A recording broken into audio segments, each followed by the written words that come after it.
살다 보면 갑작스럽게 목돈이 필요해져서 머리가 정말 하얘지는 순간 다들 한 번쯤 있으시죠? 당장 현금은 없고 마음은 급해지고 그럴 때 가장 먼저 눈길이 가는 곳이 아마 차곡차곡 모아둔 연금저축 계좌일 겁니다. 저축해둔 돈은 꽤 되니까요. 속으로 당장 급한데 일단 이거라도 깨서 막을까 고민하며 스마트폰으로 잔고 들여다보고 계신 분들, 오늘 이 설명자로 보시길 정말 잘하셨습니다.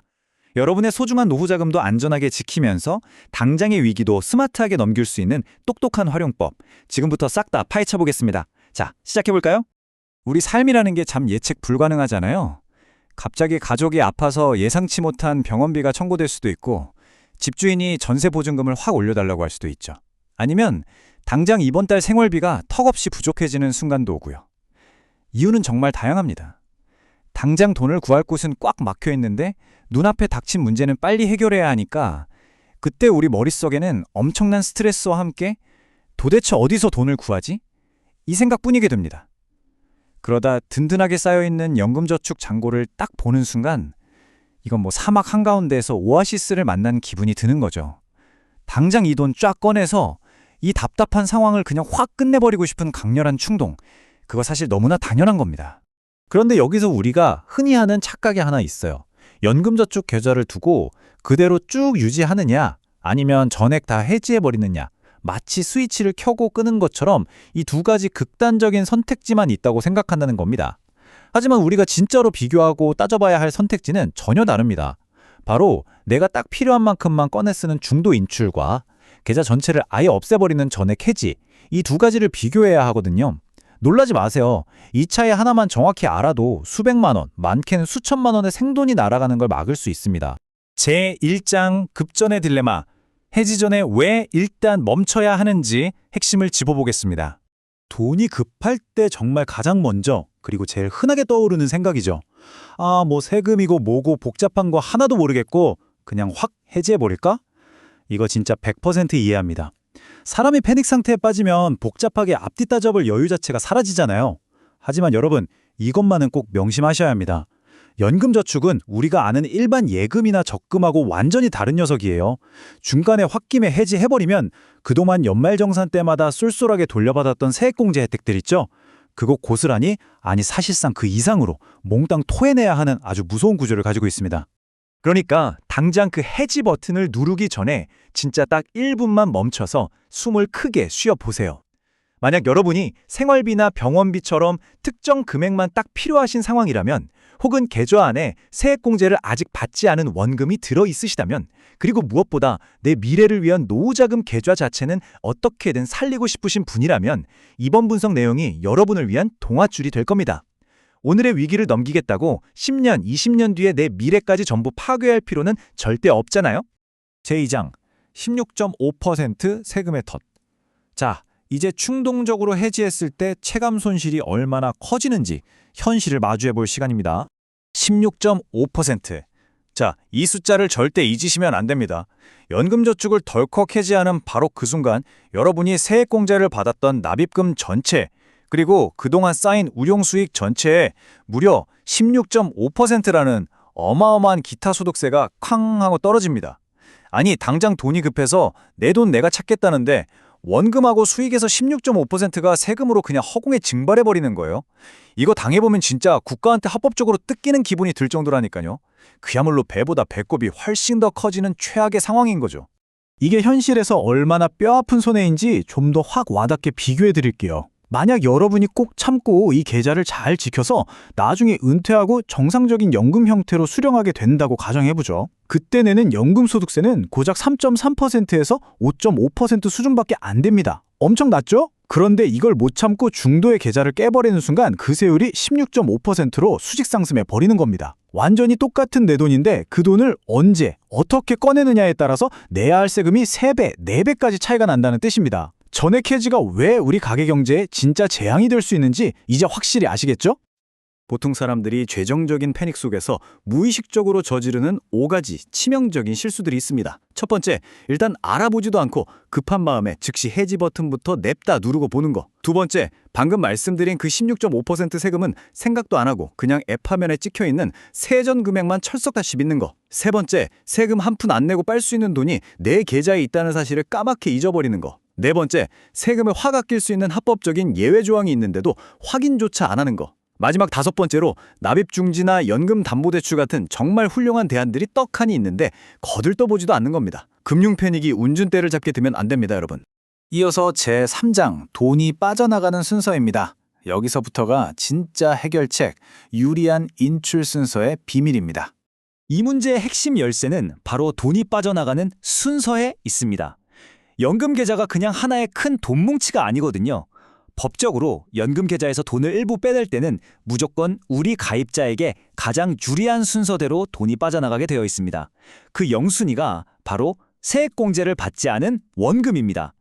놀랍게도 2층에 있는 돈은 꺼낼 때 세금이 무려 0원, 완벽한 비과세입니다. 대박이죠? 이 비과세 돈이 다 빠져나간 다음에 퇴직소득에 나가고 제일 마지막 층에 가서야 아까 말한 그 무시무시한 16.5% 세금 폭탄이 매겨지는 돈이 인출되는 구조예요. 그러니까 무작정 전체를 해지할 게 아니라 내 계좌에 세금 없이 뺄 수 있는 비과세 원금이 얼마나 쌓여 있는지 파악하는 게 무조건 1순위가 되어야 합니다. 자, 그리고 여기서 또 하나 절대 놓쳐서는 안 될 동아줄 같은 탈출구가 있습니다. 바로 부득이한 인출 사유라는 예외 조항인데요.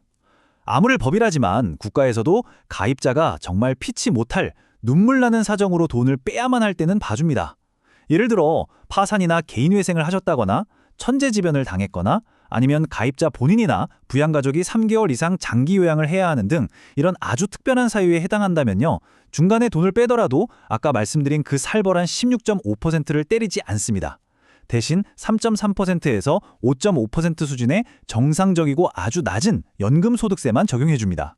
그러니까 지금 급전이 필요한 내 사연이 혹시 이 예외 사유에 해당하지는 않는지 이건 반드시 2번, 3번 확인해 보셔야 합니다. 제4장 손해를 최소화하는 4단계. 이제 세금 손해를 극적으로 줄이는 실전 원리를 알아볼게요. 자, 복잡할 거 없이 딱 이 4단계 논리대로만 따라오시면 됩니다. 1단계, 내가 이번 달에 위기를 넘기려면 정확히 현금이 얼마가 필요한지 그 구체적인 액수부터 종이에 적어보세요. 당장 300만 원만 있으면 되는데 계좌 전체를 날려버리는 건 진짜 너무 아깝잖아요.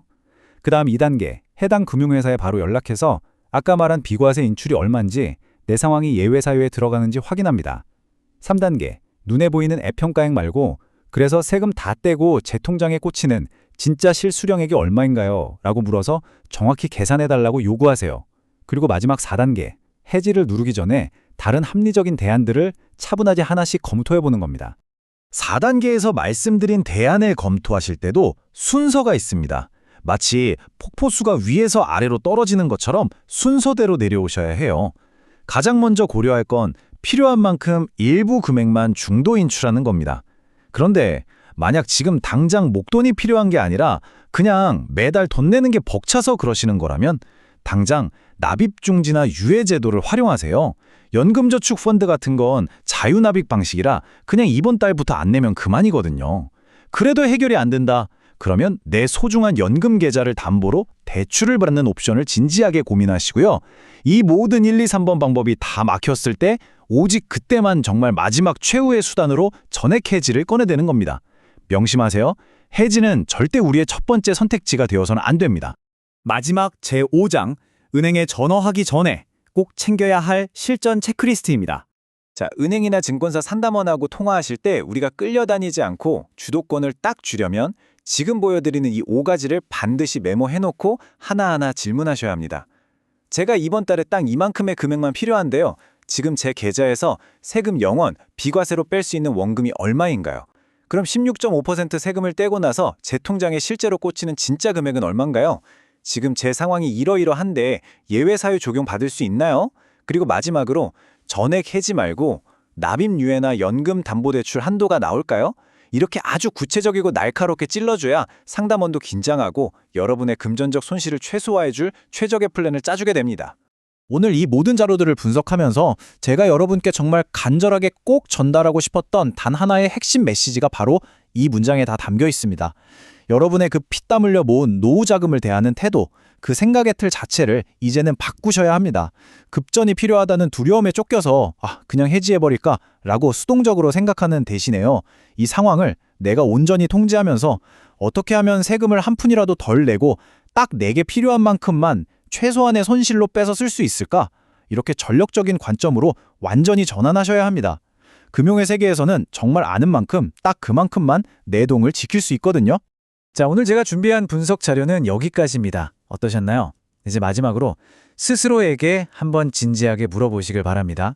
지금 여러분이 누르려고 하는 그 전액 해지라는 결정, 그저 스트레스와 패닉 때문에 무의식적으로 튀어나온 즉각적인 반응인가요?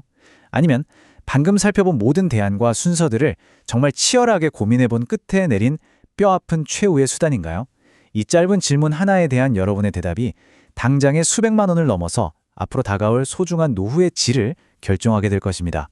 부디 오늘 알게 되신 이 방법들을 무기로 지금의 위기를 현명하고 지혜롭게 돌파해내시기를 진심으로 응원하겠습니다.